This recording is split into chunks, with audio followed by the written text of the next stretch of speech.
तो रूस की जो अर्थव्यवस्था थी उसके बाद हमें रूस की सामाजिक स्थिति के बारे में चर्चा करनी है इस टॉपिक पे कि रूस की सामाजिक स्थिति कैसी थी और उस अर्थव्यवस्था का क्या इम्पैक्ट पड़ रहा था। हम इस टॉपिक में बात करने वाले हैं। तो 1914 तक और 1914 से 17 तक के बीच में जो प्रवासन हो रहा था मजदूरों का गाँव से शहर की ओर, तो यह बड़ी संख्या में हो रहा था। और जो इन आने वाले मजदूर तो गांव से आ रहे थे, लेकिन उन मजदूरों में उनकी कुशलता के आधार पर विभाजन था। यहाँ की इंडस्ट्री में कुछ अकुशल जो मतलब बिना किसी तकनीकी ज्ञान के या गुण किसी कुशलता के वो आ जाते थे, एक वो होते थे, एक ऐसे होते थे जिन्हें कुछ काम आता था या गांव में वो लोग उत्पादन का काम कर चुके थे, तो उनकी स्किलनेस के आधार पर विभाजन होता था। दूसरे ऐसे वर्कर जो कि खदानों में काम करते थे, मेटल खदानों में, मेटल माइंस में काम करने वाले होते थे, वो अपने आप को बाकी मजदूरों से सुपीरियर मानते थे। यानी कि उनके पास मेटलिक जो नॉलेज था धात्विक खनन के बारे में, उस आधार पर ये मजदूर अपने आप को दूसरे मजदूरों से श्रेष्ठ मानते थे। यह उस समय की सामाजिक दशा थी शहरों में। और दूसरी बात की महिलाओं की संख्या 1914 तक जितने कामगार थे औद्योगिक इकाइयों में जो लगे थे, पुरुष और महिला दोनों मिलाकर, उस पुरुष महिला की टोटल संख्या का 31% हिस्सा और उसमें हिस्सेदारी महिला मजदूरों की हो गई थी। यानी 31% महिला मजदूर अब कल कारखानों में काम कर रहे थे। लेकिन यहाँ पर पुरुष और महिला मजदूरों का जो वेतन था, पगार थी, उसमें काफ़ी बड़ा अंतर आया करता था और पुरुषों से इनको कम वेतन मिलता था। और अपने आप को जो सुपीरियर मानते थे, जो मेटलिक लेबर थे, मेटलिक जो मजदूर थे, वो अपने आप को सुपीरियर मानते थे। लेकिन काम की दशाओं में सुधार, वेतन के लिए सुधार और महिलाओं को समान वेतन देने के तमाम सारे मुद्दों पर, और काम के घंटों में कमी, वेतन अधिक की मांग, तमाम सारे मुद्दों पर एक बात देखी जाती थी कि इन मजदूरों में बड़ी एकता नजर आती थी। जब अपने वो स्वामी के विरुद्ध या अपने औद्योगिक इकाई के मालिक के विरुद्ध कोई धरना, हड़ताल, प्रदर्शन करते थे, तो ये सारे मजदूर, चाहे वो धात्विक मजदूर हों, चाहे सामान्य मजदूर हो या कुशल हो या अकुशल, सारे मजदूर क्या हो जाते थे, एक हो जाते थे। दो एग्जाम्पल मैं दिखा रहा हूँ कि 1896-97 में टेक्सटाइल उद्योग में जो हड़ताल हुई थी, वहाँ पर भी इन मजदूरों में बड़ी एकता नजर आई थी। उसी प्रकार 1901 और 2 में जो ये मेटल उद्योग में हड़ताल हुई थी, धरना पर स्ट्राइक किया मजदूरों ने, तो ये सारे जो स्ट्राइक थे ये मजदूरों ने किए थे, उनमें इन बड़ी एकता नजर आती थी। हालांकि मजदूरों में आपस में विभाजन था, आपस में विभेद था, लेकिन जब वो अपने हक के लिए और काम की दशाओं में सुधार के लिए अपने स्वामी नियोक्ता के खिलाफ धरना प्रदर्शन, विरोध स्वर करते थे, तो इनमें एकता नजर आती थी। अब लौट के आते हैं गाँव की तरफ। तो ग्रामीण क्षेत्र में जो सामाजिक दशा थी उसके बारे में बात करते हैं। तो गांव में जो कृषि भूमि थी, जो कल्टीवेटेड लैंड थे, वो मोस्टली पीजेंट के द्वारा बोए जाते थे। उनमें कल्टीवेशन का काम किसान करते थे, पीजेंट करते थे। लेकिन जो मैक्सिमम लैंड था, जो एग्रीकल्चरल लैंड था, जो कृषि भूमि थी गाँव की, वो ऑर्थोडॉक्स चर्च के अधीन थी। और जो नोबल्स थे, जो राजशाही परिवार के थे या सामंत लोग थे, उनके अधिकार में थी। तो किसानों के एक बड़े हिस्से को, किसानों की बड़ी संख्या में किसान इन बड़े बड़े नोबल्स और नोबेलिटी और चर्च की ज़मीनों पर काम करते थे, उनको बोते थे, अपने लिए बोते थे। और कुछ मजदूर होते थे जो इनके लिए काम करते थे।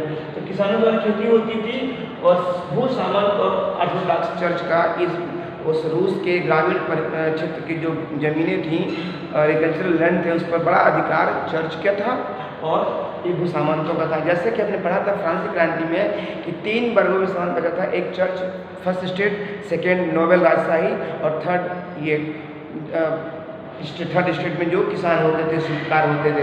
इसी प्रकार जो मुख्य रूप से जो प्रॉपर्टी थी, लैंड प्रॉपर्टी थी, उस पर अधिकार चर्च का था और भूसामंतों का था। किसान जो थे, किसानों में भी विभाजन था। कुछ किसान खेती करते थे चर्च के लिए या अपने मालिक के लिए, स्वामी के लिए, गोस्वामी के लिए, और कुछ किसान जो होते थे वो छोटी मोटी जो लैंड पीस ऑफ लैंड था उस पर अपने लिए खेती करते थे। ये किसानों का विभाजन था।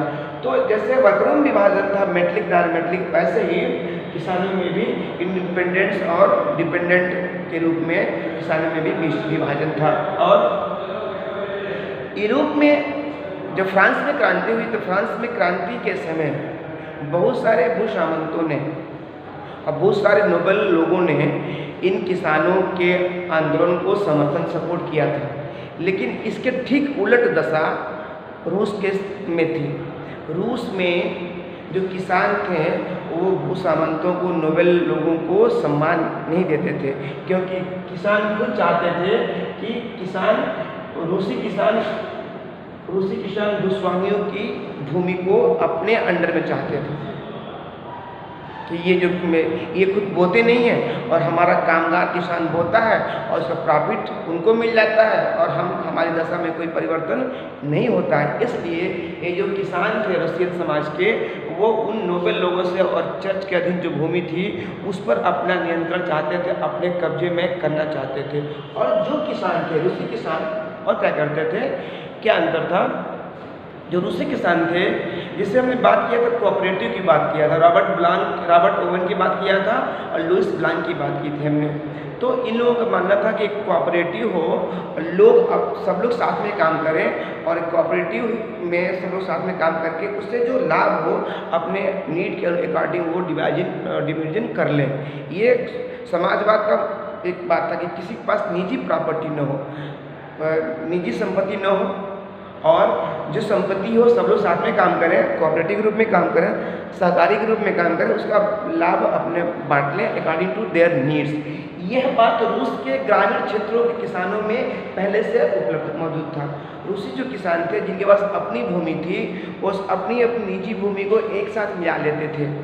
इसको कम्यून कहा जाता था। कम्यून यानी कि एक कम्यून के रूप में काम करते थे। Get together becoming as a pool to working get together in their field, अपने पूरे खेतों में साथ मिलकर काम करते थे और अपनी आवश्यकता अनुसार उत्पादन में वो अपना हिस्सा बांट लेते थे। तो ये जो कोऑपरेटिव की भावना थी जिसकी रॉबर्ट ओवेन और लुइस ब्लांक कहते हैं, वो चीज़ पहले से ही रशियन फार्मिंग सोसाइटी में ये पीजेंट क्लास में ये चल रहा था कि वो लोग साथ में मिलजुल कर काम करते थे और अपने अनुसार उसका हिस्सा बांट लेते थे। इसमें एक कम्यून कमेटी होती थी जो इसकी देखरेख करती थी। तो फ्रांस की जो रूस की क्रांति के जो मुख्य बीज थे ये वहाँ पर उसके समाज में उपलब्ध थे, मौजूद थे। जैसे कि यही कम्यून के द्वारा खेती करना, साथ में काम करना, और जब विरोध करना हो पूंजीपतियों का तो एक साथ आकर विरोध करना, अपने काम के घंटे के लिए सुधार करने के लिए, वेतन के सुधार, समानता के लिए, महिलाओं के अधिकार के लिए। तो जो क्रांति के जो बीज थे, समाजवादी क्रांति के जो बीज थे, कामगारों को अपने हक के लिए लड़ना, कार्ल मार्क्स, कामगारों सरकार को ठीक, कोऑपरेटिव की बात की लुइस ब्लांक और रॉबर्ट ओवन, तो सारी चीज़ें ये यहाँ पर साथ साथ काम कर रही थी और ऐसा माहौल तैयार कर रही थी कि 1917 में फरवरी क्रांति संभव हो पाई। अगले टॉपिक में हम बात करेंगे रूसी क्रांति की पहली घटना, फरवरी की क्रांति के बारे में।